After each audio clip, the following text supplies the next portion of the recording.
choosing if you were going to live or die? What if I told you that this choice wasn't based on what you could or couldn't do, what you've done in the past, or what you would do in the future? And what if I told you you could do nothing about it? Fellow students and teachers, thousands of children are right now in that very situation. Someone is choosing, without even knowing them, whether they are going to live or die. That someone is their mother, and that choice is abortion. All right, folks, welcome to Give Me Five. That little girl, 12-year-old Leah, was first told she was disqualified from participating in the speech competition at her school because the topic she chose, abortion, was too controversial. Then the teacher heard her speech. And this video is courtesy of conservativevideos.com, and you see the result. This little girl is as eloquent a speaker on behalf of pro-life as I have ever heard. And because of her age, she is much more effective. Now, when I say effective, I don't mean that we have to coerce anybody. I'm just saying she's riveting because of her age. She's so mature. She expresses herself so well. And her points are the very points that we all need to make in the pro-life movement. Okay? I'm not in the pro-life movement. I'm pro-life. But these are the talking points. These are the arguments that you need to present, not run away from. But they need to be presented as Leah is presenting them. Watch. Every day, 115,000 children are dying through abortion. 115,000. That means that 5,000 children would die every hour. All those lives gone.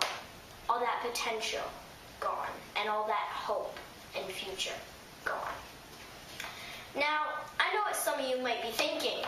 Oh, it's not really killing. After all, a fetus isn't a child, right? Why do we think that just because a fetus can't talk or do what we do, it isn't a human being yet? The word fetus comes from the Latin word, meaning young one or young child. Some babies are born after only 5 months. Is this baby not human?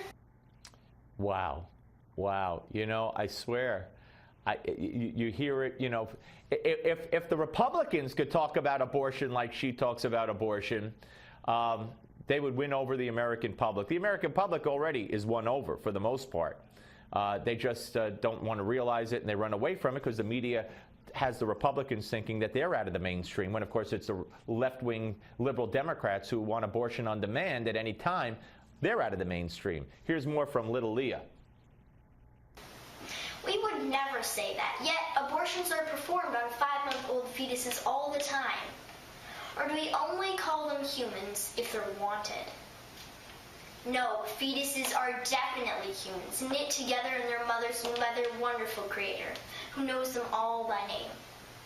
Some people might say that since abortion's legal now, it doesn't matter. It's not our business. But if an action is unjust, it needs to be illegal, and it has to be our business. And this particular law has a huge impact on our society.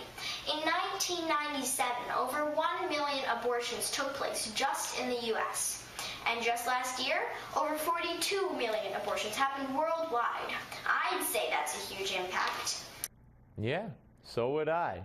So would I. And here's the final word from Leah.